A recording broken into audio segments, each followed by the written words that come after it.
nothing that you want that you don't have right now, is there? Really? I mean, you don't think about things like that, do you?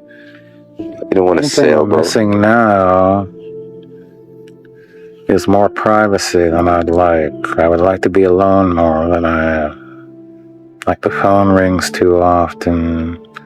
There's too many cameras and all that, and I kind of accept it, but it's not me. When these things are gone, I go back to the room and I become myself again.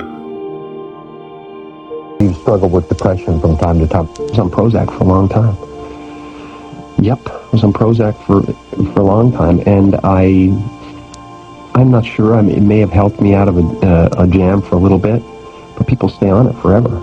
But like, people talk about depression all the time. The difference between depression and sadness is just, you know, from happenstance. Whatever happened or didn't happen for you, or, you know, grief or whatever it is. And depression is your body saying, fuck you, I don't want to be this character anymore.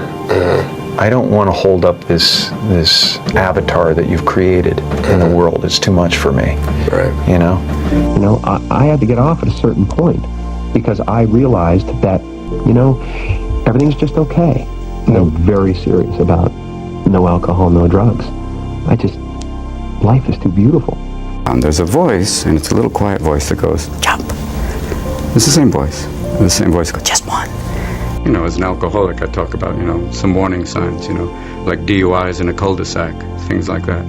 The idea of, you know, have you been through it, to talk about it and see, like, you know, this is what you go through. Heart surgery, you know, alcoholism. I went to rehab in wine country just to keep my options open.